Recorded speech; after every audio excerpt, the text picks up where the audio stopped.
Hello students, तो आज हम लोग लेकर आ गए चैप्टर कोऑर्डिनेशन कंपाउंड्स को और शॉर्टेस्ट पॉसिबल टाइम में आप कोऑर्डिनेशन कंपाउंड के हर एक कॉन्सेप्ट को रिवाइज करने वाले हो। देखो, नीट के लिए जब आप तैयार कर रहे होते हो तो जनरली हर स्टूडेंट एक लूप में फंसा होता है। लेक्चर रिवाइज कर लो, थ्योरी रिवाइज कर लो, थ्योरी रिवाइज कर लो, क्वेश्चन के ऊपर फोकस नहीं करता है, जबकि एग्जाम में आपको क्वेश्चन ही सॉल्व करना है। तो कोऑर्डिनेशन चैप्टर इनऑर्गेनिक केमिस्ट्री का इंपॉर्टेंट चैप्टर है। कहने को तो सिर्फ इसमें थ्योरी है, लेकिन क्वेश्चन इसके बहुत सारे आते हैं। तो अलग अलग टाइप के क्वेश्चंस हम लोग देखेंगे कि किस तरह के क्वेश्चंस आते हैं, कैसे आपको चीज़ों के ऊपर फोकस करना है। तो ये शुरू करते हैं। सबसे पहले हम लोग क्वेश्चन देखने वाले हैं on basic terminologies of coordination compound. तो बेसिक टर्मिनोलॉजीज के अंदर आपका कोऑर्डिनेशन नंबर आता है, लिगेंड्स के नाम, उनके टाइप्स आते हैं, है ना, इफेक्टिव एटॉमिक नंबर हो गया, ऑक्सीडेशन नंबर निकालना हो गया। ये सब बेसिक टर्मिनोलॉजीज के अंदर आते हैं। जैसे मैं आपको बता चुका हूँ या आप लोगों ने सीखा होगा कि अगर आपके पास कोई भी कॉम्प्लेक्स अगर लिखा हुआ है ना, कोई भी कॉम्प्लेक्स है आपके पास, मान लो यही कॉम्प्लेक्स है CONH3 होल 6Cl3। देखो, किसी भी कॉम्प्लेक्स को रिप्रेजेंट करने का ये तरीका होता है और ये जो है स्क्वायर ब्रैकेट के अंदर का पार्ट, इसे हम इसका आयोनाइजेशन स्फीयर बोलते हैं। क्या बोलते हैं?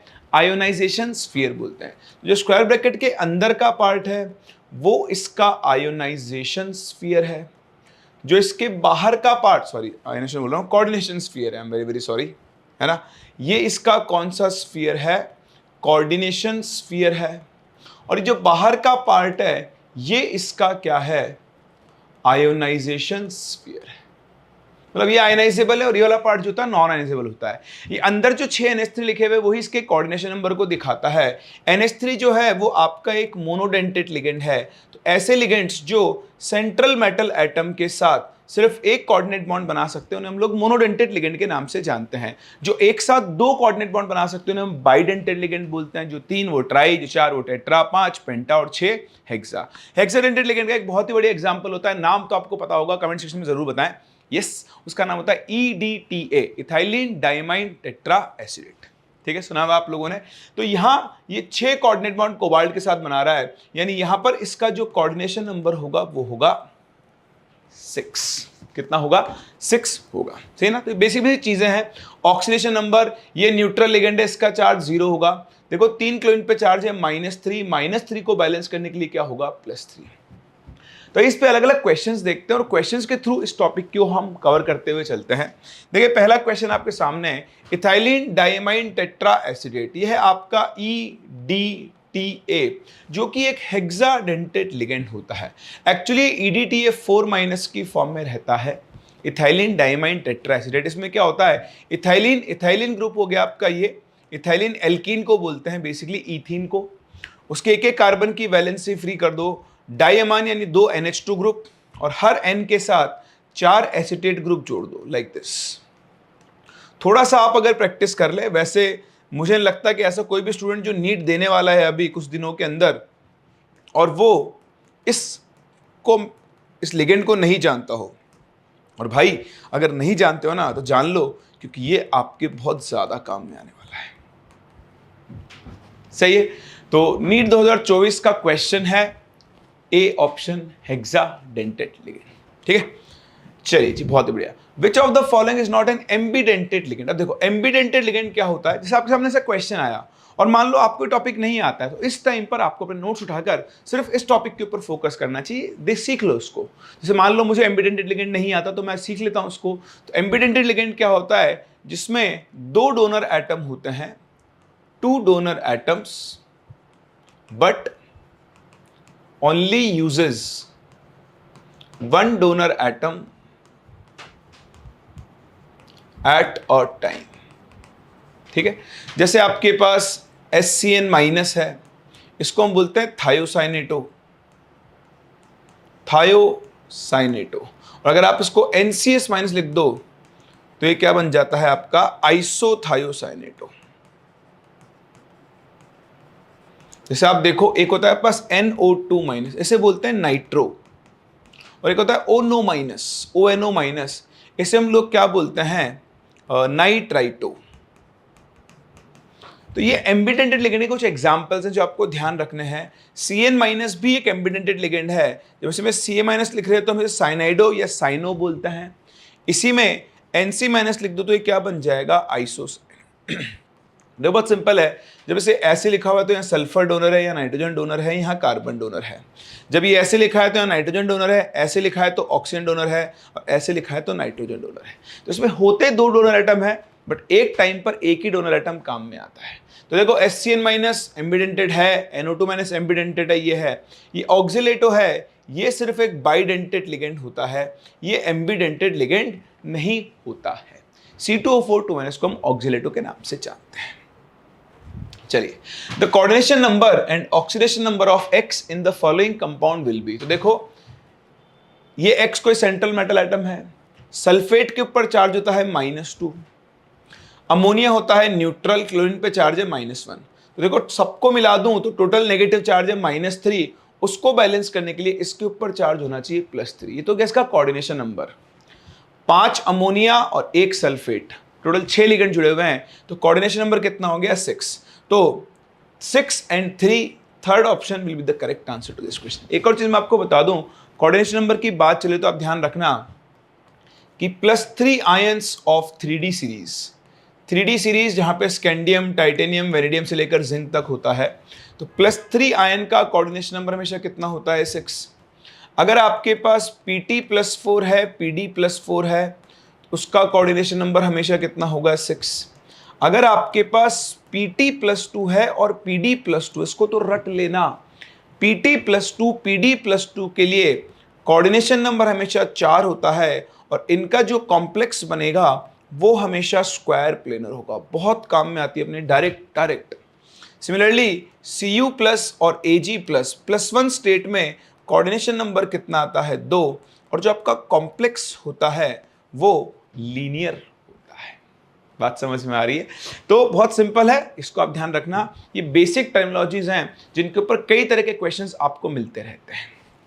चलिए, which of the following are bidentate monoanion ligand. Bidentate मतलब एक साथ दो बॉन्ड बना रहा है, मोनोएनायन यानी इसके ऊपर -1 चार्ज होना चाहिए।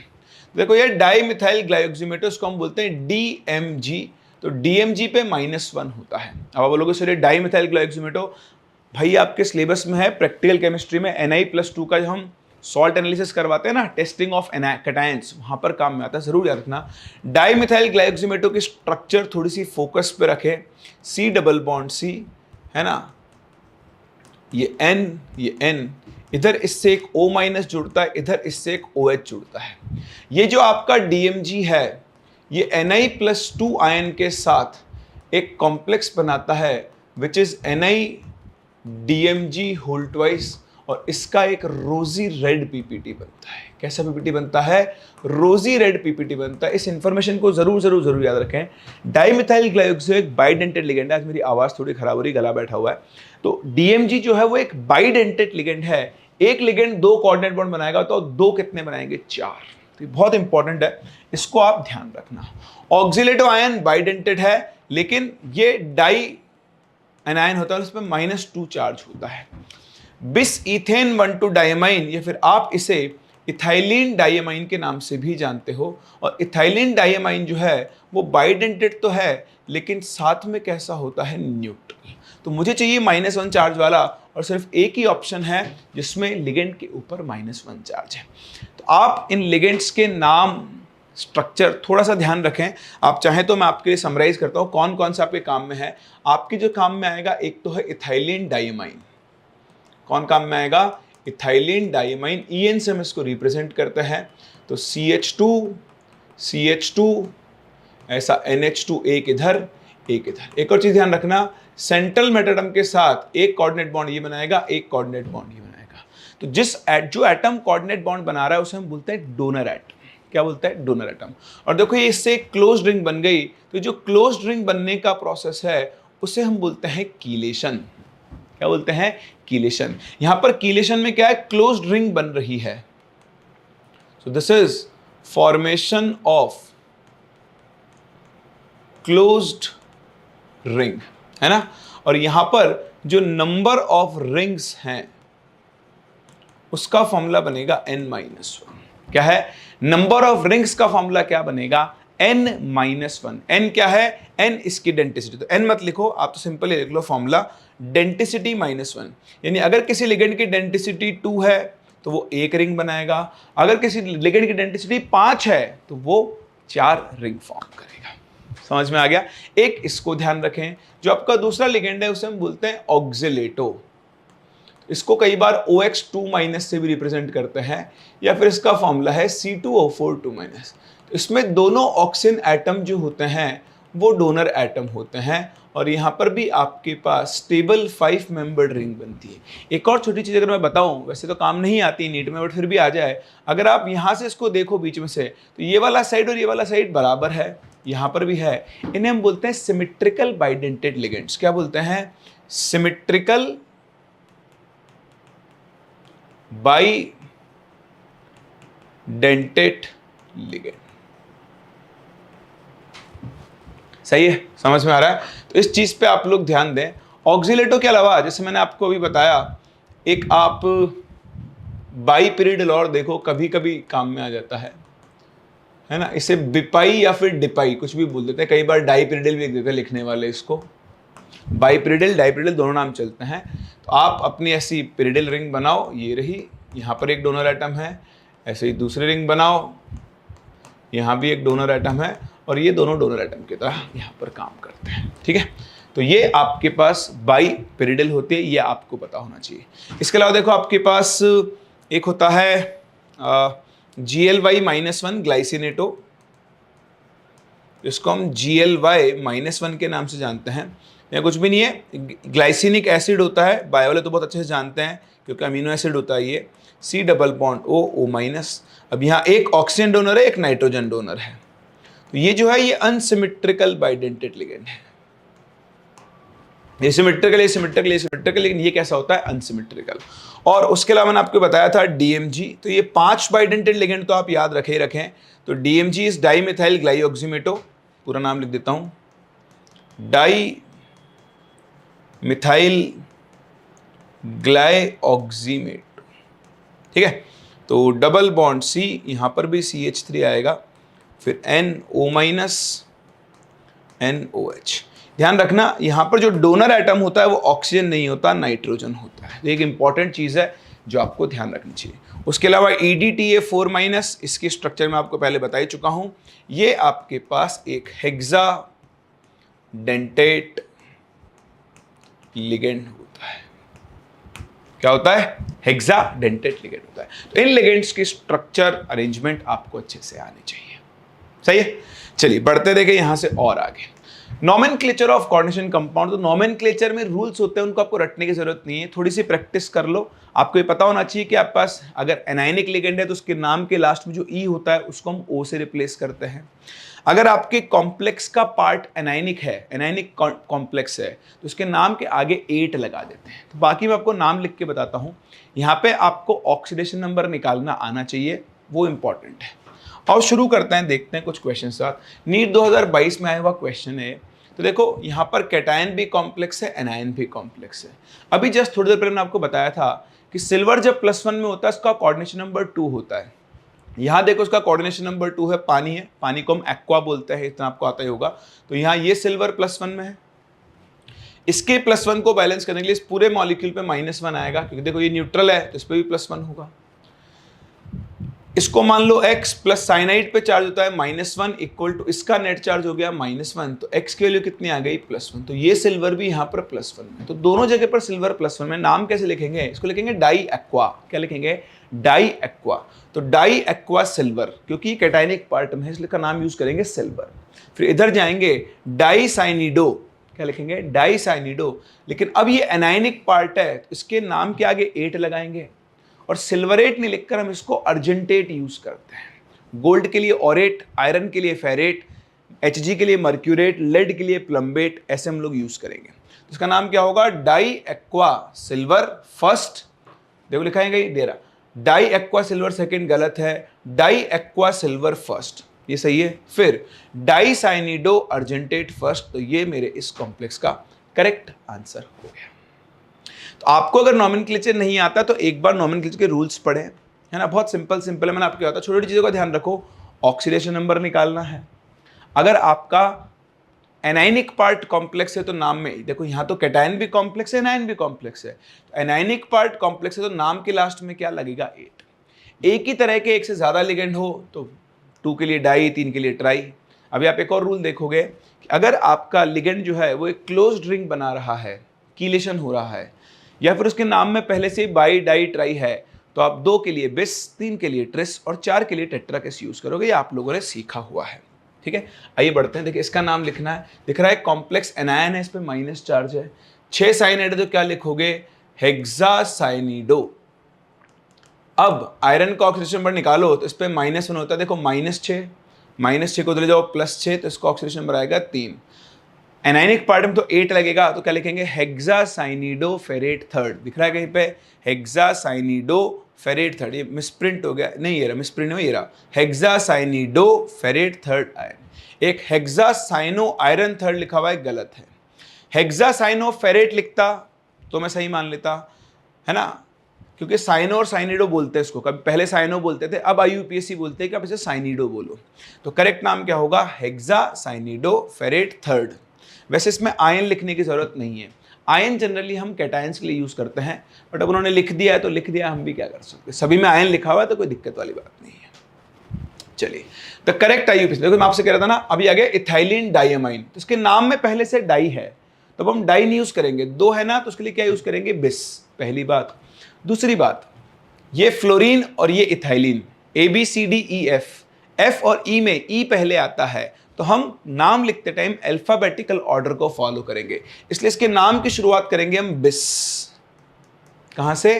बिस। ठीक है, अब देखो नीट 2013 का क्वेश्चन है, इन्होंने खुद तोड़ा हुआ है रूल को, है ना, गलत है, ये सारे नाम गलत है वैसे मैं आपको बताऊं, क्योंकि इन्होंने क्या कर दिया है, फ्लोरो का नाम पहले लिख दिया अल्फाबेटिकल ऑर्डर में ABCDEF, ई यानी इथाइलिन का नाम पहले लिखा जाना चाहिए था। अब ठीक है, आप समझते हो, इनकी मर्जी है, जैसे लिख दे, तो हम इनको ही फॉलो करते हैं। तो भाई हम भी ये देखेंगे, अब डाई फ्लोरो लिखेंगे, लेकिन यहाँ आएगा बिस इथाइलिन डाइअमाइन। तो बिस कहाँ पर है?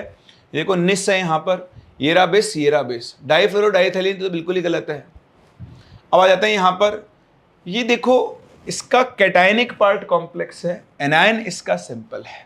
कैटायन कैसा है? कॉम्प्लेक्स, एनायन है सिंपल, और हम पहले नाम लिखते हैं कैटायन का, कभी भी एनायन का नाम पहले नहीं लिखेंगे। NaCl, क्या कभी आपने उसको क्लोराइड सोडियम बोला? नहीं, हमने सोडियम क्लोराइड बोला। क्यों? क्योंकि जनरल IUPAC का रूल है, पहले आप किसका नाम लिखोगे? कैटायन का। ओके जी, तो देखो बिस, अब तो बिस तो है नहीं तो लिखूंगा डाईफ्लोरिडो bis ethylene diamine.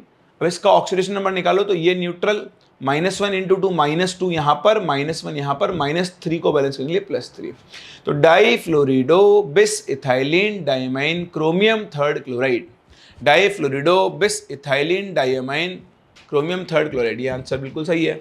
डाईफ्लोरिडो bis ethylene diamine chromium third chloride, ये भी बिल्कुल सही है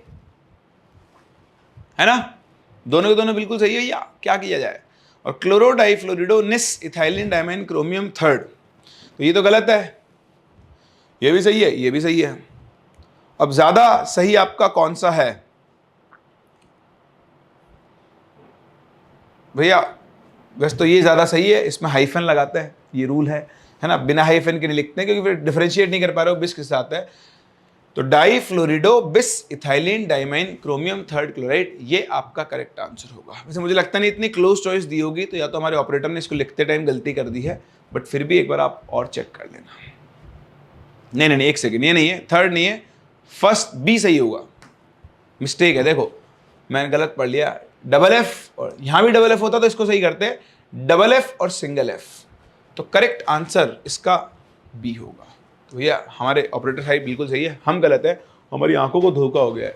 DIFF यहाँ पर दिया हुआ है, इतना सा फैक्टर, देखो बहुत चतुर लोग है वह है। तो करेक्ट आंसर इसका क्या होगा? Option number B.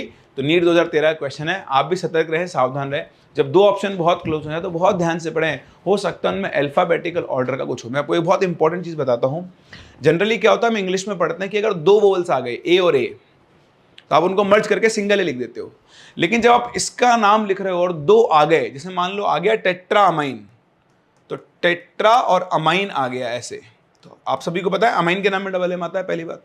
अभी जब हम IUPAC नाम लिखते हैं तो स्पेस नहीं होता, यहाँ तो फिर भी स्पेस लिखा हुआ है, स्पेस नहीं होता। तो आप इसको लिखोगे ना, अगर आपने इसको ऐसे लिख दिया तो आप गलत हो, आपको इसको ऐसे ही लिखना पड़ेगा, टेट्रा और डबल ए और फिर डबल एन। ये चीज़ आप ध्यान रखना।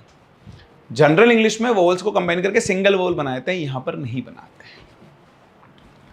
ये लो भाई, आपको इसका नाम लिखना है, तो देखो अब यहां पर कितने सारे लिगेंड है बे। ये है अमोनिया अमाइन, है ना, ये है ब्रोमीडो क्लोरिडो, NO2 माइनस हो गया नाइट्रो। अभी ये तो न्यूट्रल होता है, इसका -1, इसका -1, इसका -1, तो इसको बैलेंस करने के लिए +3। ये पूरा एक न्यूट्रल कॉम्प्लेक्स है, इसके बाहर कोई कैटायन एनायन नहीं है। अब 4-5 तरीके के लिगेंड हो गए ना, तो आप अल्फाबेटिकल ऑर्डर को फॉलो करो। तो ब्रोमीन देखो A, B, C और N। तो पहले लिखेंगे अमाइन, तो लिखोगे ट्राई अमाइन। क्या लिखोगे? Try amine. फिर लिखोगे ब्रोमीडो, फिर लिखोगे क्लोरिडो, फिर लिखोगे नाइट्रो, फिर लिखोगे कोबाल्ट और ब्रैकेट लिख दोगे थर्ड। आयन वाइन नहीं लिखोगे क्योंकि न्यूट्रल कॉम्प्लेक्स है। देखो ट्राई अमाइन, ब्रोमीडो, क्लोरिडो, नाइट्रीटो, N। अब नाइट्रो, इसको नाइट्रो बोलते हैं, है ना, और ONO माइनस को नाइट्रीटो बोलते हैं। तो अगर नए कन्वेंशन के हिसाब से बात करें तो इसको नाइट्रो बोलेंगे, पुराने कन्वेंशन के हिसाब से बोलेंगे नाइट्राइटो N, क्योंकि यहाँ पे डोनर एटम कौन होता है? नाइट्रोजन। तो आप ध्यान रखना, NO2 माइनस को पहले नाइट्रीटो N बोलते थे, अब इसको नाइट्रो बोल देते हैं। नए कन्वेंशन के हिसाब से इसको अब बोलते हैं नाइट्रीटो, या पुराने के हिसाब से नाइट्रीटो, नए के हिसाब से अब इसको सिर्फ नाइट्रीटो बोलते हैं। ये थोड़ा सा ध्यान रखना आप, ये ओल्ड कन्वेंशन, ये इसका न्यू कन्वेंशन और ये इसका ओल्ड कन्वेंशन, ठीक है। चलिए, तो अपने पास आंसर को देखो, इसने कोबाल्टेट लिख दिया, ये गलत है। ट्राइअमाइन, ब्रोमीडो, क्लोरिडो, नाइट्रीटो N, कोबाल्ट थर्ड, ये सही है। नाइट्रीटो O, कोबाल्टेट गलत है, कोबाल्टेट गलत है क्योंकि एक न्यूट्रल कॉम्प्लेक्स है। अगर ये एनाइनिक होता तो इसके नाम में 8 आता। ये देखिए नीट 2015 क्वेश्चन है, तो रिपीट हो गया, अभी भी किए थे हम लोगों ने। A complex anion is formed by chromium in some oxidation state with ligands in proper number so that coordination number of chromium becomes 6। तो देखो अगर क्रोमियम का कोऑर्डिनेशन नंबर 6 है तो मोस्ट प्रोबेबली या तो ये अपनी +3 स्टेट में होगा या उससे ऊपर होगा। ऐसा नहीं कि देखो क्रोमियम +3 में है तो उसका कोऑर्डिनेशन नंबर 6 होगा, पक्का है। उसका कोऑर्डिनेशन नंबर 6 है तो वो +3 में हो, ये पक्का नहीं, हो भी सकता है और नहीं भी हो सकता है। ठीक है जी। Which of the following can be its correct IUPAC name. देखो यहाँ पे सभी जगह क्रोमियम +6 में दिया हुआ है, ठीक है, तो नाम को चेक करना है। तो देखो क्या रखा है, पेंटाक्लोरिडो नाइट्रीडो, ये नाइट्राइड से बना है क्रोमियम, तो 5 तो इसने लगा दिए क्लोरीन। नाइट्राइड होता है N3-, तो साथ में एक नाइट्रोजन आ गया N3- की फॉर्म में, यहाँ आ गया क्रोमियम। और देखो कोई 8 वेट नहीं है तो न्यूट्रल कॉम्प्लेक्स है। तो देखो 5 क्लोरीन का चार्ज -5, एक नाइट्रीडो का -3, इसको बैलेंस इस पे +8 आना चाहिए, तो ये तो गलत हो गया। सही है, आगे बढ़ो। पेंटाक्लोरिडो नाइट्रीडो क्रोमेट 6। अब देखो इन सब के ऊपर चार्ज कितना है, -3 -8। अब 8 मतलब ये एनायन है। क्रोमियम को अगर मुझे +6 में लाना है तो देखो ये -5 -3, ओवरऑल चार्ज -2 आना चाहिए, तो ये चीज पॉसिबल है। अजीडो पेंटाक्लोरिडो क्रोमेट 6। अजीडो क्या होता है, N3-, ये अजाइड आयन होता है N3-, उससे बनता है अजीडो। तो थोड़ा सा डिफिकल्ट क्वेश्चन है बट फिर भी आपको करना चाहिए। तो क्रोमियम एक अजाइड आयन हो गया, 5 क्लोरीन हो गए, ठीक है। अब देखो क्रोमियम आपको चाहिए +6 में, तो देखो ये -5, ये -1, ये +6, इस पे चार्ज न्यूट्रल आना चाहिए। अगर यहाँ क्रोमियम +6 में है तो इस पे नेगेटिव चार्ज नहीं आ सकता, नेगेटिव चार्ज नहीं हो सकता तो नाम में 8 नहीं आ सकता, तो ये भी पॉसिबल नहीं है। तो इस क्वेश्चन का जो पॉसिबल आंसर है वो है ऑप्शन नंबर 2, ठीक है। अभी नन ऑफ दीज भी है, नन ऑफ दीज तो हो भी सकता है, नहीं भी हो सकता, बट इसके हिसाब से अभी के लिए ऑप्शन नंबर 2 अपना करेक्ट आंसर होगा। तो थोड़ा सा सोचने वाला क्वेश्चन था, नाम से आपको चार्जेस वगैरह निकालना डिफिकल्ट है, ऐसा क्वेश्चन आने के चांसेस कम है, बट कॉन्सेप्ट को क्लियर करने के लिए हमारे पास ये क्वेश्चन, ये देखिए नीट 2024 का क्वेश्चन है, PTBr2 PMe3 होल्ड। अब भाई साहब ये देखो आप, ये कौन सा लिगेंड आ गया भाई साहब, हमको तो पता ही नहीं है, तो थोड़ा सा आपको दिमाग लगा के रखना पड़ेगा, नहीं सीखा होगा आपने तो भी देख सकते हो। PH3 इसको जानते हो? हाँ सर जानते हैं। इसको हम बोलते हैं फॉस्फीन। और अगर आप नहीं भी जानते हो ना तो ऑप्शन पढ़ के आपको आइडिया लग जाएगा। तो फिर ट्राई मिथाइल फॉस्फीन। तो यहां आपने 3H को 3 मिथाइल ग्रुप से रिप्लेस कर दिया है और इसका नाम क्या बन गया है? Tri methyl phosphine. सही है। यहां देखो ब्रोमीडो है, तो 2 ब्रोमीडो है, 2 आपके पास ट्राई। इसके नाम में पहले से ट्राई आ रहा है इसलिए इसके लिए बिस यूज करेंगे। तो यहां देखो भाई ने डाई यूज कर लिया, गलत है। यहां बिस यूज किया, यहां बिस यूज किया। अब ब्रोमीडो का बी और ट्राई मिथाइल का टी, तो पहले ब्रोमीडो आएगा। तो हम नाम लिखेंगे डाई ब्रोमीडो। ये न्यूट्रल है, इस पे -2 है तो Pt+2 में आ गया।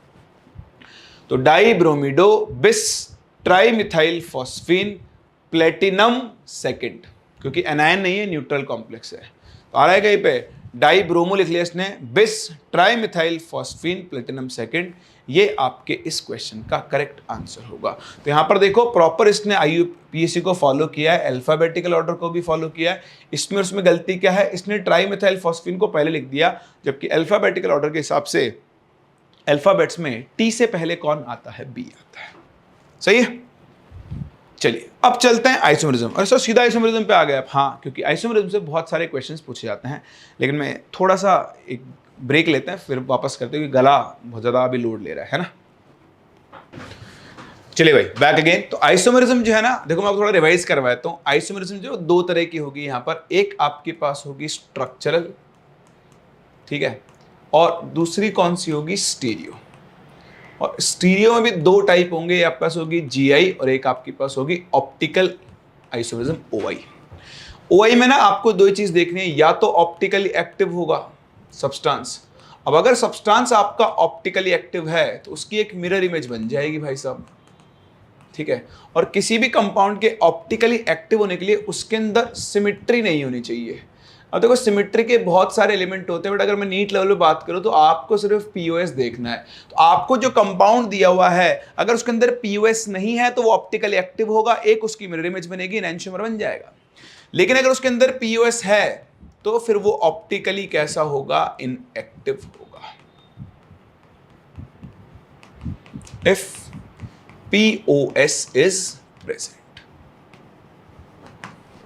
बोलो बात समझ में आ रही है? स्ट्रक्चरल में बहुत सारे टाइप है, आयनाइजेशन है ना। मैं एग्जांपल देते चलता हूं आपको। जैसे मेरे पास एक ये कंपाउंड है CONH3 BrCl। अभी देखो ये आयनाइज होगा तो Cl- देगा, Cl को अंदर भेज दो, Br को बाहर निकाल लो, तो जब वो आयनाइज होगा तो Br- देगा। ध्यान रखना ionisation isomers type of ions में डिफर करते हैं, नंबर ऑफ आयंस में डिफर नहीं करते। जैसे मान लो मैं आपके सामने लिख दूं CONH3 Cl2 ऐसा, और एक मैं सामने लिख दूं CONH3 BrCl या NH3 Br2Cl। बताओ दोनों एक दूसरे के आयनाइजेशन आइसोमर होंगे? तो आप बोलोगे नहीं, दोनों एक ही टाइप का आयन प्रोड्यूस कर रहे हैं, दैट इज Cl-। तो इस चीज को समझना। फिर आपके पास आती है लिंकेज आइसोमेरिज्म। तो लिंकेज आइसोमेरिज्म होने के लिए आपके पास एम्बिडेंटेड लिगेंड होना चाहिए। कैसा होना चाहिए? एम्बिडेंटेड। NO2 है तो नाइट्रोजन से भी जुड़ सकता है और ऑक्सीजन से भी जुड़ सकता है। तीसरी आती है पास सॉल्वेट या फिर हाइड्रेट आइसोमेरिज्म। तो जब आपके कॉम्प्लेक्स में अंदर और बाहर नंबर ऑफ वाटर मॉलिक्यूल्स एक दूसरे से डिफर कर जाए, जैसे यहां है तो CrH2O5 एक Cl अंदर, 2 Cl बाहर और डॉट H2O लाइक दिस। अभी देखो ये 3 Cl देगा, ये 2 Cl देगा, तो ये आयनाइजेशन आइसोमर नहीं है, क्योंकि टाइप ऑफ आयन क्या है? सेम। लेकिन यहां वाटर कोऑर्डिनेशन में है, यहां वाटर ऑफ हाइड्रेशन है, तो ये एक दूसरे के हाइड्रेट आइसोमर या फिर इनको हम सॉल्वेट या सॉल्वेशन आइसोमेरिज्म भी बोल देते हैं। जब आपके पास दोनों कैटायन और एनायन कॉम्प्लेक्स हो तो इसको हम बोलते हैं, पीटी जगह CU ले लो एक बार के लिए, कोऑर्डिनेशन आइसोमेरिज्म। क्या बोलते हैं? Coordination isomerism. इसमें क्या होगा? एक Cl इधर चला जाए, एक NH3 इधर चला जाए, दोनों आपस में लिगेंड्स को क्या कर ले? एक्सचेंज।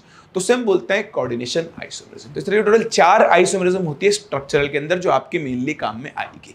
आओ अब करते हैं इन पे क्वेश्चंस। मैं ज्यादा कुछ नहीं करूंगा, क्वेश्चन के थ्रू आपको पूरा रिवाइज करवा दूंगा, चिंता मत करो। मैं फिर कह रहा हूं कॉन्सेप्ट रिवाइज करना बहुत आसान काम है। आप कॉन्सेप्ट पे आता है आपको तो किसी भी तरह का क्वेश्चन आप डील कर सकते हो। ये देखो list 1 CONH3 whole 5 NO2 Cl2। अभी देखो यहां मुझे दिख रहा है ये एक एम्बिडेंटेड लिगेंड है। कैसा है? एम्बिडेंटेड। तो भाई साहब अगर एम्बिडेंटेड है ना तो ये लिंकेज तो शो कर सकता है, मैं कंफर्म हूं। Cl को अंदर भेज दो, NO2 को बाहर भेज दो, तो ये आयनाइजेशन भी कर सकता है, कोई दिक्कत वाली बात नहीं, दोनों शो कर सकता है। यहां देखो CONH3 होल 5 SO4 Br। अब अगर आप Br को अंदर ले लो और SO4 को बाहर ले जाओ तो ये आयनाइजेशन शो कर सकता है, उसके अलावा ये कुछ और शो नहीं कर सकता। ये देखो ये भी कॉम्प्लेक्स, ये भी कॉम्प्लेक्स, ये कोऑर्डिनेशन आइसोमेरिज्म शो कर सकता है। वाटर Cl अंदर चला जाए, वाटर बाहर आ जाए तो ये हाइड्रेट शो कर सकता है, दिख रहा है? अब मिला लो तो ये एम्बिडेंटेड और आयनाइजेशन दोनों शो कर सकता है। बट अगर 1 to 1 होगा तो देखो आयनाइजेशन इसको दे दिया अपन ने, बी का हो गया थर्ड, तो इसके लिए लिंकेज ही बचा, ए का हो गया सेकंड, ए का सेकंड बी का थर्ड, ऐसा कोई ऑप्शन है? ये रहा, तो ये मेरा आंसर हो गया। देखो नीट 2024 का क्वेश्चन है, मैंने आपके सामने जब भी नीट में ऐसे क्वेश्चन आए ना ऑप्शन एलिमिनेशन पे जाना, मैं कंफर्म था कि ए का सेकंड और बी का थर्ड है, मैंने फटाफट से देखा कहां पर है, ये रहा, ए की ऑप्शन में ऐसा है, और मोस्टली नीट में ए की ऑप्शन में ऐसा होता है। तो आप अपना टाइम सेव करेंगे, ज्यादा लॉजिक लगाने की जरूरत नहीं है। बट दिख रहा है ये कोऑर्डिनेशन शो करेगा, ये सॉल्वेट, तो सी का हो गया फोर्थ और डी का हो गया फर्स्ट। ये देखें, विच amongst the following compounds will show geometrical isomerism. अब आप देखो ज्योमेट्रिकल आइसोमेरिज्म जो है, वैसे तो मैं आपको बताऊं ये ऑर्गेनिक का क्वेश्चन है, यहाँ का तो है ही नहीं। देखो ना 2 मिथाइल प्रॉप 1 3 4 डाइमिथाइल हेक्स 3, तो आप कर लेना, ऑर्गेनिक का सिंपल सा क्वेश्चन है। हम अगर कोऑर्डिनेशन कंपाउंड की बात करें, हमारी गलती हो गई इसमें, तो आपके पास दो चीज बन सकती है। देखो कोऑर्डिनेशन नंबर 6 हो सकता है और कोऑर्डिनेशन नंबर 4 हो सकता है। कोऑर्डिनेशन नंबर 4 में आपके पास दो तरह के कॉम्प्लेक्स बनते हैं, एक बनता है टेट्राहेड्रल और दूसरा आपके पास क्या बनता है? Square planar. टेट्राहेड्रल कभी भी ज्योमेट्रिकल आइसोमेरिज्म शो नहीं करते हैं। स्क्वायर प्लेनर जो हैं वो जीआई शो कर सकते हैं लेकिन ऑप्टिकल आइसोमेरिज्म शो नहीं करते हैं, ठीक है। अभी एक चीज ध्यान रखना, कोऑर्डिनेशन नंबर 6 वाले GI एंड OI दोनों शो कर सकते हैं, लेकिन at least 2 ligands should be different to show GI। जैसे मैं आपसे बोलूं मेरे पास एक कॉम्प्लेक्स है CONH3 होल 6 Cl3, सेम चीज है applicable for this also, square planar में भी 2 लिगेंड शुड बी डिफरेंट। अभी समझा देता हूं, है ना। जैसे मान लो मेरे पास है PTNH3 होल 4 2+, इसमें चारों लिगेंड सेम है, ये GI शो नहीं करेगा। मैंने लिखा PTNH3 होल 3 Cl, तो ये दोनों ही GI शो नहीं करेंगे। GI कौन शो करेगा? PTNH3 whole 2 Cl2। इसमें अगर आप स्क्वायर प्लेनर कॉम्प्लेक्स बनाओ तो ये PT है, अगर दोनों Cl सेम साइड, दोनों NH3 सेम साइड, तो ये कौन सा आइसोमर बन गया? सिस। PT Cl इधर, Cl इधर, NH3 इधर, NH3 इधर, ये क्या बन गया? ट्रांस। समझ पा रहे? सेम इसी तरह से यहां पर भी होगा आपका, ठीक है। ये अब देखो ये वाला हो गया, ये CONH3 होल 5, एक Cl अंदर ले लो, एक Cl बाहर निकाल दो, तो ये दोनों ही GI शो नहीं करेंगे। आपके पास मिनिमम 2 ग्रुप्स डिफरेंट होने चाहिए, लाइक दिस। अब इसमें भी अगर आप 2 Cl सेम साइड लगा दोगे तो सिस बन जाएगा, और अपोजिट लगा दोगे तो क्या बन जाएगा? ट्रांस बन जाएगा। इसमें मैं आपको एक इंपॉर्टेंट बताना चाहूंगा, कभी भी अगर आपके पास ऐसा कॉम्प्लेक्स हो जिसमें 3 लिगेंड्स हैं, लाइक दिस, इनको बोलने के लिए MA3B3 टाइप कॉम्प्लेक्स बोल देते हैं। तो एक special type of isomerism show करते हैं जिससे हम लोग फैक-मर आइसोमेरिज्म बोलते हैं। क्या बोलते हैं? फैक-मर आइसोमेरिज्म बोलते हैं। तो इसमें क्या होगा, अगर 3 लिगेंड सेम टाइप के सेम साइड हो, लाइक दिस, ये Cl, ये Cl, ये Cl, तो ये क्या हो रहा है? ऑक्टाहेड्रन के एक फेस के अलोंग लाई कर रहे हैं, लाइक दिस। इसको हम बोलते हैं फेशियल आइसोमेरिज्म। और इसको हम लोग किसके नाम से जानते हैं? ये क्योंकि तीनों सेम ग्रुप फेस के अलोंग लाई करें, तो फेशियल या फैक आइसोमर इसे हम बोलते हैं। अगर आप इन तीनों को इस वाले प्लेन में ले लो, Cl Cl, एक NH3 ऊपर, एक NH3 इधर और एक NH3 इधर।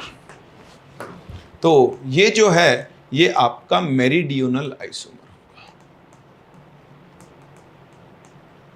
और इसको हम लोग मर आइसोमर के नाम से जानते हैं। तो ये आप जरूर याद रखें, सिर्फ इसी तरह कॉम्प्लेक्स में होगा। ये ज्योमेट्रिकल आइसोमर्स होते हैं। अभी देखो मुझे चेक करना है कि ऑप्टिकली एक्टिव हो गया या नहीं, तो मैं इसमें पीओएस ढूंढूंगा। तो आप ध्यान से देखो, अगर आप इस कॉम्प्लेक्स को ऐसे बीच में से काट दो, इधर NH3 इधर NH3 इधर Cl इधर सिमेट्री है, प्लेन ऑफ सिमेट्री है, ये ऑप्टिकली इनएक्टिव होगा। सही है। इसको तो साफ साफ दिख रहा है, इसको कैसे भी काट दो, कैसे काटोगे बताओ? ये देखो ऐसे काट दो इस प्लेन के अलोंग, इधर Cl, इसमें भी प्लेन ऑफ सिमेट्री है, और ये भी क्या होगा? ऑप्टिकली इनएक्टिव होगा। तो आपको ऑप्टिकल आइसोमरिज्म में कुछ रटना ही नहीं है, आपको बस कंपाउंड की स्ट्रक्चर बनानी है।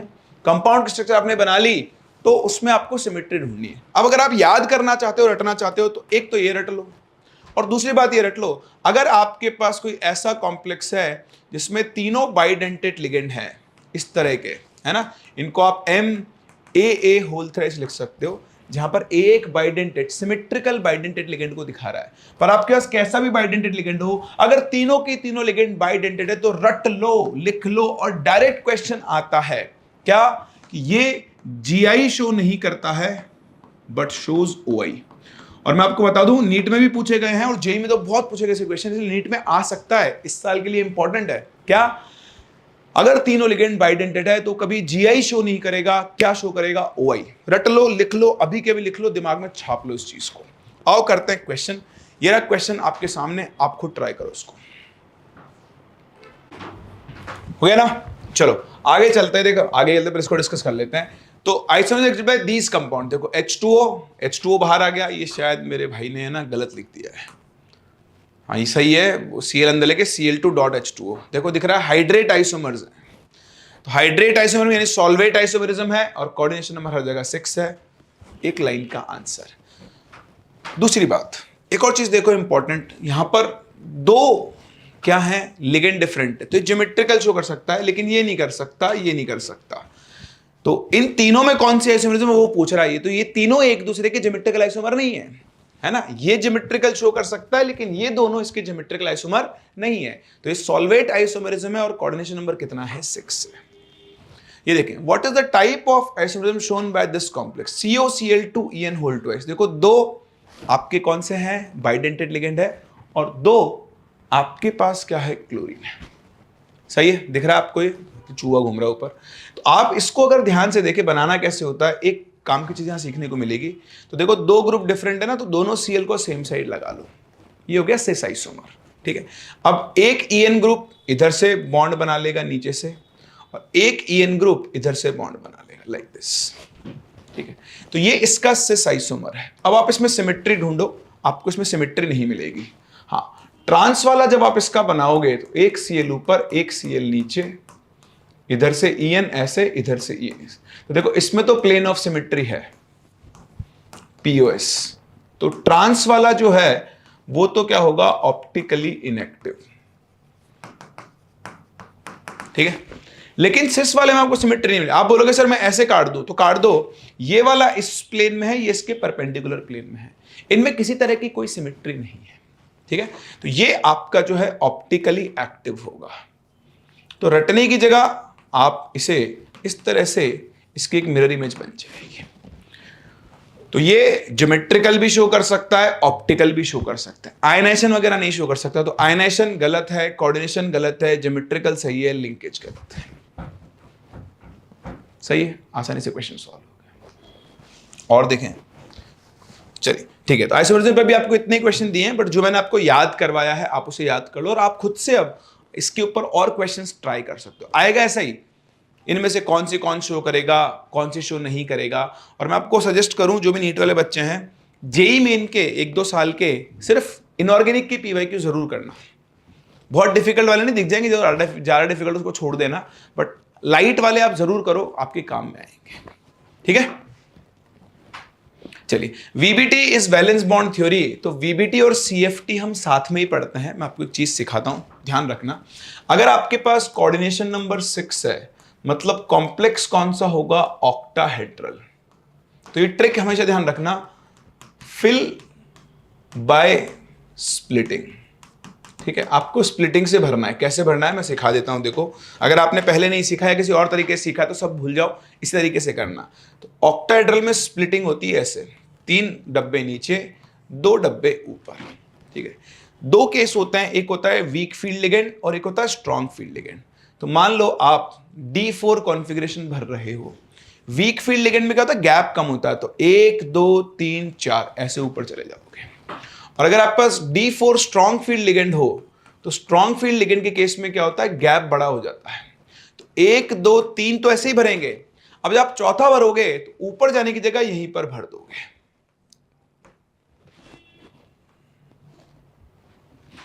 आई थिंक ये हैंग होगा एक बार। हो जा जल्दी हो जा। अरे भाऊ, चल गया। ठीक है, तो इस तरह से ये 4 इलेक्ट्रॉन भरेंगे। अब आप ये ध्यान रखना, अगर ये खाली नहीं है तो ये बाहर वाले ऑर्बिटल यूज करता है, इसका हाइब्रिडेशन बनता है sp3d2। अभी के लिए आपको याद रखना पड़ेगा। और अगर ये खाली है तो हाइब्रिडेशन क्या होगा? d2sp3। sp3d2 में ये बाहर के ऑर्बिटल यूज करता है, इसलिए ऐसे कॉम्प्लेक्स को हम बोलते हैं आउटर ऑर्बिटल कॉम्प्लेक्स। और जब D पहले लिखा हुआ तो अंदर वाले ऑर्बिटल यूज कर रहा है, तो इसे हम बोलते हैं इनर ऑर्बिटल कॉम्प्लेक्स। तो एक आउटर ऑर्बिटल कॉम्प्लेक्स है, एक इनर ऑर्बिटल कॉम्प्लेक्स है। ये देखो 4 अनपेड इलेक्ट्रॉन है, तो नेचर में कैसा होगा? पैरामैग्नेटिक। यहां 2 अनपेड इलेक्ट्रॉन है, ये भी नेचर में कैसा होगा? पैरामैग्नेटिक। लेकिन यहां सारे इलेक्ट्रॉन अनपेड है, इसलिए इसको हम हाई स्पिन कॉम्प्लेक्स बोलेंगे। जब इलेक्ट्रॉन्स पेयर्ड हो तो उसको हम कौन सा कॉम्प्लेक्स बोल सकते हैं? लो स्पिन। तो ये कुछ वर्ड्स हैं जो आपने सुने होंगे, बट आप कंफ्यूज होते होंगे कैसे आया। ये उनका एक्सप्लेनेशन है। यह है कोऑर्डिनेशन नंबर 6 के लिए। ध्यान से सुन लेना, यही यूज करना है आपको। और जब आपके पास कोऑर्डिनेशन नंबर 4 होगा तो आपको ट्रिक क्या यूज करनी है? Fill without splitting. Fill without splitting. ठीक है, उसमें ध्यान रखना, WFL है तो नो पेयरिंग, और SFL है तो पेयरिंग फर्स्ट। बस इतना सा ध्यान रखना है। ठीक है, जैसे मैं आपको एग्जांपल दूं कि मेरे पास है, आप ले लो Ni। तो एक है NiCl4 2- और एक है मेरे पास NiCN4 2-। तो निकल यहां पर भी +2 में है, निकल यहां पर भी +2 में है। निकल का इलेक्ट्रॉनिक कॉन्फ़िगरेशन होता है 3d8 4s2। तो जब निकल +2 में आएगा तो उसका कॉन्फ़िगरेशन बनेगा 3d8, यानी d8 कॉन्फ़िगरेशन आएगा। अब अगर आप d8 कॉन्फ़िगरेशन देखो तो ऐसे 5 इलेक्ट्रॉन भरो, ये है 3d, इसके आगे फिर 4s होता है, फिर 4p होता है, लाइक दिस। एक बार देखना पड़ेगा आपको। तो अभी जो Cl- है वो WFL है। WFL में पेयरिंग नहीं करेंगे तो करेंगे 1 2 3 4 5। पहले D को भरते हैं, फिर 6 7 8। सही है। अब देखो कोऑर्डिनेशन नंबर 4 है, तो मुझे 4 खाली डब्बे चाहिए, तो ये रहे मेरे 4 खाली डब्बे, 1 2 3 4। देखो एक S 3p, इसका हाइब्रिडेशन बन गया sp3, और इसकी ज्योमेट्री कैसी होगी? टेट्राहेड्रल। सही है। लेकिन अगर आप यहां देखो Cn- है इस वाले केस में, तो जब यहां पर आप 3d 4s और 4p लिखोगे तो देखो d8 कॉन्फ़िगरेशन है, 1 2 3 4 5, ऐसे नहीं भरोगे। अब स्ट्रॉन्ग फील्ड लिगेंड है ना Cn-, तो आप पेयरिंग करोगे 1 2 3 4 5 6 7 8। अब देखो एक d खाली है, एक s और 2p, इसका हाइब्रिडेशन बनेगा dsp2, और ये क्या बनेगा? Square planar. सही है। इतनी सी चीज आपको ध्यान रखनी है। और एक और चीज ध्यान रखना, कोऑर्डिनेशन नंबर 6 वाले के काम में आएगा वैसे तो, कि for CO+3 H2O and oxalate are SFL, for rest ये WFL होते हैं। जनरली वाटर और ऑक्जेलेट दोनों ही वीक फील्ड लिगेंड है, लेकिन कोबाल्ट +3 के लिए किसकी तरह काम करते हैं? स्ट्रॉन्ग फील्ड लिगेंड की तरह। चलिए आइए बढ़ते हैं आगे और देखते हैं क्या क्या है इसके अंदर। देखें नीट 2020 का क्वेश्चन है, coordination number and type of hybridization. 4 sp3 तो भैया टेट्राहेड्रल होगा, ये रहा। ए का आंसर हो गया R। ऑप्शन एलिमिनेशन पे चलते हैं, ए का Q, ए का R, ए का S। अरे ये तो गायब हो गया भाई, इसको हमको एक बार देखना पड़ेगा, कौन है ये? ए का R 2 जगह पर है, तो पूरा चेक करना पड़ेगा फिर तो, है ना। तो आप देखें ए का R हो गया और बी का और चेक कर ले, DSP2 था स्क्वायर प्लेनर, एक ऑप्शन है, रहा बी का S। ए का R, बी का S, देखो यहां बी का P दिया हुआ है, तो ये मेरा आंसर हो गया। कॉलम मैचिंग आएगी, 2 ऑप्शन मैच करो, आंसर निकालो और चलो। अब दिख रहा है इसमें क्या है, ये अपन बॉन्डिंग पढ़ते हैं, ट्राइगोनल बाइपिरामिडल होता है और ये आपका ऑक्टाहेड्रल होगा। तो सी का हो गया P और डी का हो गया Q। आसान सा question. Pick out the correct statement with respect to MnCn whole 6 3 में। अब देखो मैंने जो आपको सिखाया उसको अप्लाई करते हैं। बताओ कोऑर्डिनेशन नंबर कितना है? 6। पहली बात, Mn का ऑक्सीडेशन नंबर निकाल लो, +3 आएगा। Mn का खुद का कॉन्फ़िगरेशन क्या होता है? वो होता है 3d5 4s2। तो Mn जब +3 में आएगा तो देखो 2 इलेक्ट्रॉन यहां से गए, एक यहां से गया, क्या बन जाएगा? 3d4। करवाओ भैया स्प्लिटिंग। कैसा लिगेंड है? स्ट्रॉन्ग फील्ड है, 4 इलेक्ट्रॉन भरने, 1 2 3 4 हो गए। पूछना क्या चाहता है? हाइब्रिडेशन। तो देखो ये खाली है ना, तो अगर ये खाली है तो इसका हाइब्रिडेशन होगा D2sp3, ज्योमेट्री होगी ऑक्टाहेड्रल, है कहीं?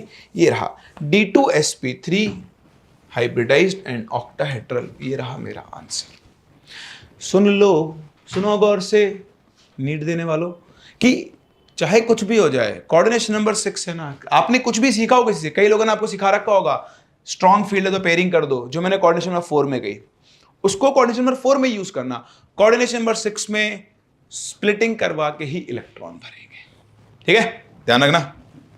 चलो ये तुम्हारे लिए, ट्राई करो। ट्राई किया? आप सोच रहे हो सर सिखाते कुछ और क्वेश्चन कुछ और, तो क्वेश्चन वही है, आपने बस लगाया गलत होगा। देखो कोऑर्डिनेशन नंबर 4, कोऑर्डिनेशन नंबर 4, यहां पर निकल को आप देखोगे तो +2 स्टेट में आएगा, ये न्यूट्रल होता है तो निकल यहां पर 0 ऑक्सीडेशन स्टेट में है। तो निकल का जो इलेक्ट्रॉनिक कॉन्फ़िगरेशन है वो होता है 3d8 4s2। अब कुछ लोग क्या कंफ्यूज होता है कि 4s के इलेक्ट्रॉन क्या करूं, तो आप निकल यहां 0 में है ना, तो इसके पास आपके पास टोटल 10 इलेक्ट्रॉन है भरने के लिए, और यहां निकल +2 में है तो +2 में 4s के 2 इलेक्ट्रॉन चले जाएंगे, ये होगा 3d8। अब देखो ये वीक फील्ड लिगेंड है और ये स्ट्रॉन्ग फील्ड लिगेंड है, तो आप पहले इसके लिए भर लो। तो 3 4 5 3d, सही है। कुछ चलने की स्मेल आ रही है, कोई वायर वायर तो नहीं जल रहा, ठीक है ना। तो 3d में 8 इलेक्ट्रॉन भरने, वीक फील्ड लिगेंड कैसे भरोगे? 1 2 3 4 5 6 7 8। अब देखो d तो खाली नहीं है, 4 आपको कोऑर्डिनेट बॉन्ड बनाने, 4 डब्बे खाली चाहिए, तो इसका हाइब्रिडेशन होगा sp3 और ये होगा टेट्राहेड्रल। तो निकल यहां +2 में है, टेट्राहेड्रल होना चाहिए, ये ऑप्शन तो मैच कर रहा है। अब ये करेगा या नहीं, तो यहां देखो निकल, फिर से d बनाओ, लेकिन इस बार आपको 8 की जगह कितने इलेक्ट्रॉन भरने भाई साहब? 10। तो 1 2 3 4 5 6 7 8 9 10। SFL है, WFL होता तो भी सेम आता। देखो यहां भी खाली नहीं है, ये भी क्या बनेगा? sp3, तो ये भाई साहब भी क्या बनेंगे? टेट्राहेड्रल। दोनों ही टेट्राहेड्रल होंगे, एक में निकल +2 में है, एक में निकल 0 में है, और यही मेरे इस क्वेश्चन का क्या होगा? करेक्ट आंसर होगा। और ये अभी तक नहीं पूछा गया है, इस साल पूछा जा सकता है, अति अति अति महत्वपूर्ण, ठीक है। चलो वो CFT और ये दोनों सेम ही, क्वेश्चन का टाइप सिमिलर आएगा, कुछ चेंज होगा तो मैं आपको समझा दूंगा। देखो what is the correct electronic configuration of the central atom in K4FeCN6। यहां आप आयरन का ऑक्सीडेशन नंबर निकालो, +2 बनेगा। आयरन का जो इलेक्ट्रॉनिक कॉन्फिगरेशन है वो होता है 3d6 4s2। तो अगर आप Fe+2 में है तो बन जाएगा d6 बनेगा। अब स्ट्रॉन्ग फील्ड लिगेंड है, कोऑर्डिनेशन नंबर 6 दिख रहा है आपको, मैंने क्या सिखाया? स्प्लिटिंग करवा के भरना है। Strong field ligand 6 electron, 1 2 3 4 5 6। तो भैया T2G में 6 और EG में 0, ऐसा कोई ऑप्शन है? ये रहा, यही आपके इस क्वेश्चन का करेक्ट आंसर होगा। कुछ नहीं करना, कुछ नहीं, बहुत सिंपल है। ट्राई करो एक बार इसको, हो गया? आसान है ना। अब देखो कोऑर्डिनेशन नंबर 6, यहां पे कोऑर्डिनेशन नंबर है 4, यहां कोऑर्डिनेशन नंबर 4 और यहां कोऑर्डिनेशन नंबर 6, ठीक है। अब करना क्या है? CONH3 whole 6 3+। देखो कोबाल्ट का इलेक्ट्रॉनिक कॉन्फिगरेशन होता है 3d7 4s2। तो कोबाल्ट जब +3 में है तो ये बनेगा 3d6। अब +3 कोऑर्डिनेशन नंबर 6 है, NH3 स्ट्रॉन्ग फील्ड लिगेंड है, 1 2 3 4 5 6, इसके पास एक भी इलेक्ट्रॉन नहीं है। PT देखो प्लेटिनम का कोऑर्डिनेशन नंबर 4 है, मतलब PT यहां पर +2 में होगा और PT +2 में D8 कॉन्फिगरेशन रखता है, रट लो। PT के लिए मतलब 4D और 5D सीरीज के लिए दुनिया के सारे लिगेंड स्ट्रॉन्ग फील्ड लिगेंड होते हैं। तो D8 स्ट्रॉन्ग फील्ड लिगेंड में सारे इलेक्ट्रॉन पेयर अप हो जाएंगे, ये भी पैरामैग्नेटिक नहीं होगा।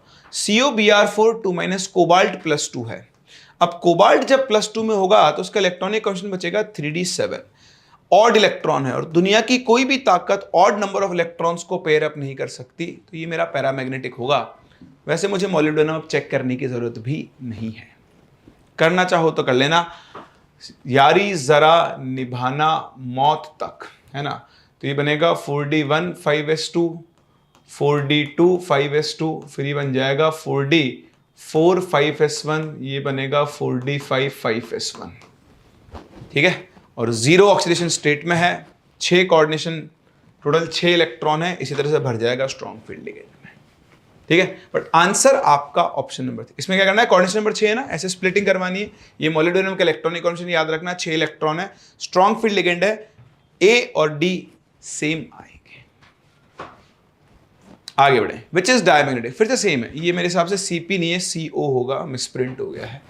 तो डायमैग्नेटिक बताना है। अब देखो डायमैग्नेटिक जब बताना है ना आपको, डायमैग्नेटिक कौन है, सबसे पहले पहुंच जाओ स्ट्रॉन्ग फील्ड लिगेंड के पास, क्योंकि उसके केस में पेयरिंग हो जाती है। NiCN होल 4 2 है, देखो वीक फील्ड स्ट्रॉन्ग फील्ड, इन दोनों को चेक करूंगा। अब यहां पर क्या है, आयरन है +3 में, आयरन का इलेक्ट्रॉनिक कॉन्फिगरेशन होता है 3d6 4s2।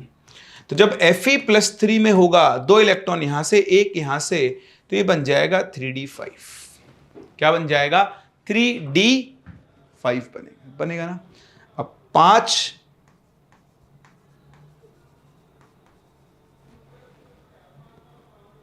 ऑड इलेक्ट्रॉन, तो ये कैसा होगा, पैरामैग्नेटिक। यहां देखो Cn-, ये कैसा लिगेंड है, स्ट्रॉन्ग फील्ड। तो देखो मेरा निकल यहां +2 में है, +2 बनेगा D8 कोऑर्डिनेशन नंबर 4 है, स्प्लिटिंग मत करवा देना भाई, इतना सा ध्यान रखना। तो 1 2 3 4 5 6 7 8, यही मेरे इस क्वेश्चन का करेक्ट आंसर होगा। बाकी सारे आप खुद से चेक कर सकते हो। Which one of the following is an outer orbital complex and exhibits paramagnetism? देखो आउटर ऑर्बिटल कब होगा, मैंने आपको सिखाया था अभी आउटर ऑर्बिटल के लिए, कि जब ये भरा हुआ होगा, और ये कब भरेगा, जब वीक फील्ड लिगेंड होंगे। तो पहले चेक करो वीक फील्ड कहां पर है। तो NH3 तो स्ट्रॉन्ग फील्ड है। अब देखो ये नीट में आया हुआ नहीं, बट अभी ध्यान रखना, Ni+2 के लिए NH3 जो होता है वो वीक फील्ड लिगेंड की तरह काम करता है, ठीक है। Ni+2 के लिए NH3 किसी तरह काम करता है, वीक फील्ड लिगेंड की तरह। तो ये वाला जो ऑप्शन है यहां पे आपका आंसर हो सकता है। निकल +2 में आ गया D8 वीक फील्ड, 1 2 3 4 5 6 7 8। वैसे मैं आपको बताऊं, ऑक्टाहेड्रल कॉम्प्लेक्स में अगर आप याद नहीं भी आपको, D8 चाहे आप WFL से भर लो या D8 आप SFL से भर लो, देखो 1 2 3 4 5 6 7 8 आएगा ही आएगा, ठीक है। तो यहां ये भरे हुए हैं, इसका हाइब्रिडेशन बनेगा sp3d2 और ये हो जाएगा आपका आउटर ऑर्बिटल कॉम्प्लेक्स। ऐसे आप इन सब में भर के देख सकते हो। करेक्ट आंसर होगा आपका ऑप्शन नंबर। ये आपकी प्रैक्टिस के लिए भाई साहब, भरना ऐसे के ऐसे और चेक करना, ठीक है। चलिए बहुत ही बढ़िया, आगे बढ़ते हैं। देखें the conditions and consequence that favour, एक सेकंड रुकना, इसमें कोबाल्ट +3 है ना, हाँ D6 आएगा तो कर लोगे आप, चलो ठीक है। The condition and consequence that favour T2G3 EG1 configuration. T2G में 3 इलेक्ट्रॉन चाहिए आपको, 1 2 3, और EG में 1 इलेक्ट्रॉन चाहिए, ठीक है। तो D4 कॉन्फ़िगरेशन हो गया और वीक फील्ड लिगेंड हो जाना चाहिए। सारे इलेक्ट्रॉन्स अनपेयर्ड है तो हाई स्पिन कॉम्प्लेक्स होगा, तो weak field ligand high spin complex. Simple है, बताओ क्या रटने की जरूरत है, कुछ भी नहीं, डायरेक्ट कर सकते, ठीक है। ये देखें d electronic configuration of an octahedral CO+2 complex having magnetic moment of 3.94। तो देखो मैग्नेटिक मोमेंट म्यू का फॉर्मूला क्या होता है, root over n into n+2। इसके लिए हो गई 3.25। अब देखो 3.25 दोनों साइड स्क्वायर कर लो, n इंटू n+2, तो ये 9 से थोड़ा बड़ा आएगा, मतलब 10 के आसपास इसकी वैल्यू आएगी। n into n plus value होगी 10। ऐसा कब हो सकता है, जब n की वैल्यू हो जाए 3, नहीं वो तो 15 हो जाएगा। अरे 3.95 है, सॉरी 3.95, तो 4 का स्क्वायर होता है 16, 3.95 का 15 के आसपास होगा, सही है। अब देखो n की वैल्यू हो गई 3 इंटू 3+2 हो गई ना, यानी आपके पास 3 अनपेयर्ड इलेक्ट्रॉन्स हैं। अब बताओ कौन से में 3 अनपेयर्ड इलेक्ट्रॉन है, ये रहा T2G3, 1 2 3 Eg0। यही आपके इस क्वेश्चन का करेक्ट आंसर होगा, ठीक है। यह क्रिस्टल फील्ड स्टेबलाइजेशन एनर्जी, इसके क्वेश्चन भी आपसे पूछे जा सकते हैं। नीट में थोड़े कम क्वेश्चन पूछेगा, इसके लिए आप ध्यान रखना। जैसे हम जनरली आपसे ऑक्टाहेड्रल फील्ड की पूछेगा, ऐसा नहीं पूछे नहीं गए, पूछे गए हैं, एनसीईआरटी में दिया हुआ है।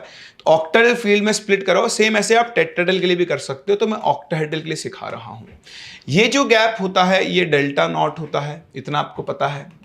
अब देखो उल्टा चलता है, 5 में से 3 नीचे गए ना, तो ये +3/5 डेल्टा नॉट ऊपर जाता है, और ये -2/5 डेल्टा नॉट, तो हो गया -0.4 डेल्टा नॉट नीचे, और ये हो गया +0.6 डेल्टा नॉट ऊपर, ठीक है। अब इनमें जितने जितने इलेक्ट्रॉन हो, जैसे मान लो D4 कॉन्फ़िगरेशन है वीक फील्ड, तो 1 2 3 4 भर लोगे। भरने के बाद अब आप क्या करोगे, अगर नीचे कितने इलेक्ट्रॉन है 3, तो 3 इंटू इनकी एनर्जी कितनी है -0.4 डेल्टा नॉट, प्लस 1 ऊपर और उसकी एनर्जी कितनी है 0.6 डेल्टा नॉट, ये आ गया, ठीक है।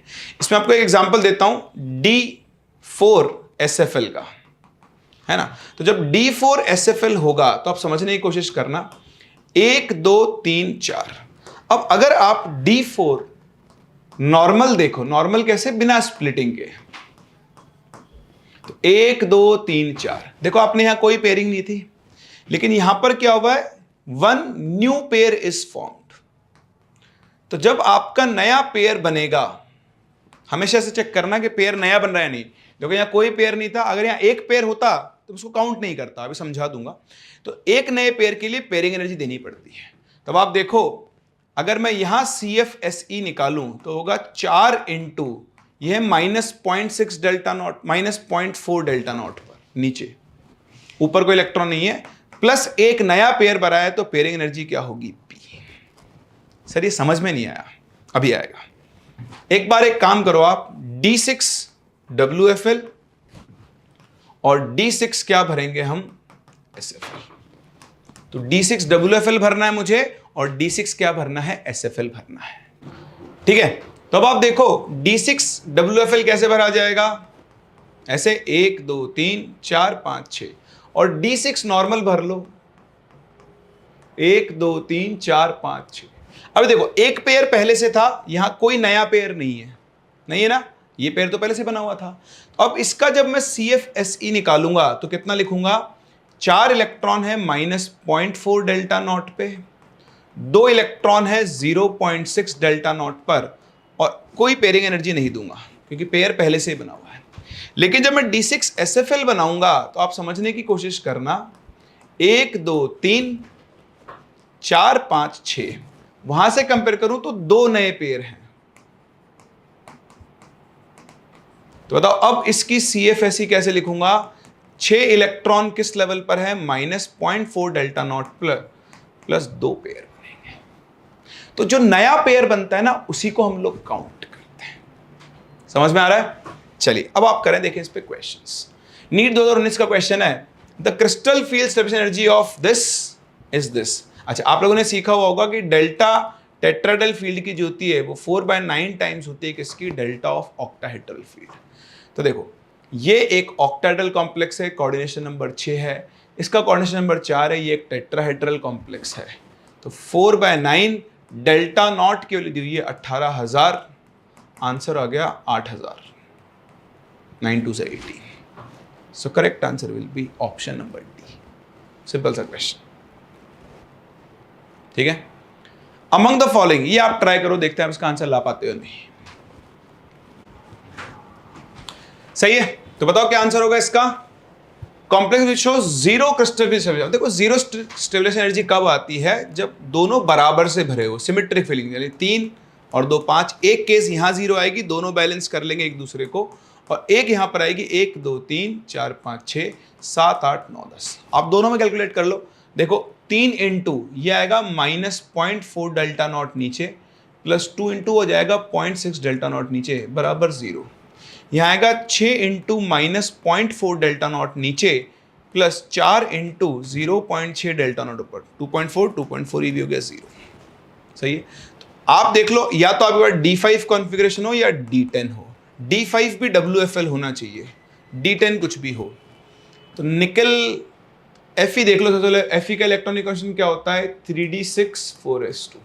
तो जब Fe+3 में आएगा तो 2 और 1 3 गए, 3d5 बचेगा, वीक फील्ड है, ये मेरा आंसर होगा।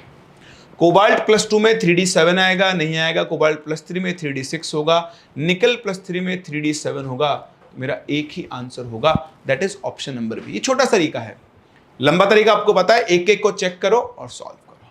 अब देखो आया हुआ है, रिपीट हो सकता है क्वेश्चन, अच्छा है, इसको आप ध्यान रखना, ठीक है। चलो ये देखें, जेई मेन का क्वेश्चन है, correct increasing order of stability of complex based on delta not. ये इंपॉर्टेंट क्वेश्चन है, आप ये ध्यान रखना। स्टेबिलिटी जो होती है कॉम्प्लेक्स की, वो directly proportional to strength of ligand होती है, एक तो। दूसरा, डायरेक्टली प्रोपोर्शनल टू चार्ज या फिर nuclear charge of central metal atom. तो देखो यहां पर सबके पास लिगेंड सेम है, तो आप सेंट्रल मेटल एटम देखो, Mn यहां पर है +3 में, कोबाल्ट यहां पर है +2 में, Fe यहां पर है +2 में, और Fe यहां पर है +3 में। तो आप देखो Mn Fe CO left right चलने पर, 3D सीरीज में लेफ्ट राइट चलने पर Z इफेक्टिव क्या होता है, देखो स्क्रीनिंग जो है धीरे धीरे बढ़ती है, तो Z इफेक्टिव भी क्या होता है, यहां पर बढ़ता है। तो थोड़ा सा आपके लिए कॉन्ट्रेक्टिव डिफिकल्ट क्वेश्चन हो सकता है नीट वाले स्टूडेंट्स के लिए, बट फिर भी आपको एक बार इसको समझना पड़ेगा। अब Mn +3 में है, Fe +2 में है और +3 में भी है, और CO जो है वो आपका क्या है, +2 में है, ठीक है। तो अभी Fe +2 CO +2 में अगर हम देखें तो देखो Fe Mn +3 का हो गया आपके पास कॉन्फिगरेशन 3d4, 3d5 4s2 होता है ना। Fe +2 का हो गया 3d6, इसका हो गया 3d5, और कोबाल्ट +2 में हो गया 3d7, ठीक है। तो यहाँ D में 7 इलेक्ट्रॉन है, Fe +2 में D में क्या है, 5 इलेक्ट्रॉन है। तो अगर हम यहाँ पर बात करें तो देखो यहाँ 3D में 5, D में 7, D में ज्यादा इलेक्ट्रॉन है तो उनकी शील्डिंग कैपेसिटी रिलेटिवली क्या होती है, ज्यादा। आप ऐसे समझ सकते हो इसको। तो इन तीनों में अगर मैं देखूं तो सबसे ज्यादा Fe+3 का न्यूक्लियर चार्ज होगा, यानी Fe+3 जहां पर है फोर्थ, उसकी स्टेबिलिटी सबसे ज्यादा होगी। तो देखो ऐसे एक ही ऑप्शन में ये रहा। फिर Mn+3 की स्टेबिलिटी ज्यादा होगी, चार्ज ज्यादा हो रखा है। Fe+2 CO+2 में इसमें D इलेक्ट्रॉन कम, इसमें ज्यादा है, तो फिर आपका Fe+2 आएगा और फिर CO+2 आएगा। तो जो करेक्ट आंसर होगा वो इसका ऑप्शन नंबर 4 होगा। कुछ लोग इसको D5 इलेक्ट्रॉनिक कॉन्फिगरेशन से करेंगे तो वो गलत है, हमें वैसे भी इसको डेल्टा नॉट वैल्यूज से देखना है। आप एक सेकंड रुको, मैंने शायद गलती कर दी, मैंने डायरेक्ट स्टेबिलिटी देख ली है, एक बार हम डेल्टा नॉट भी चेक करना पड़ेगा। तो देखो सभी में स्ट्रॉन्ग फील्ड लिगेंड है, तो आप D बनाओ ऐसे, आई एम सॉरी ऐसा हो सकता है, मुझे एक बार चेक कर लेने दो। D7, क्योंकि इसने मैंने ये नहीं पढ़ा था डेल्टा नॉट वैल्यू। तो देखो D4 स्ट्रॉन्ग फील्ड लिगेंड 1 2 3 4, इसकी CFS आएगी 4 इंटू -0.4 डेल्टा नॉट। D6 1 2 3 4 5 6, इसकी आएगी 6 इंटू -0.4 डेल्टा नॉट। ये Fe+2 का है।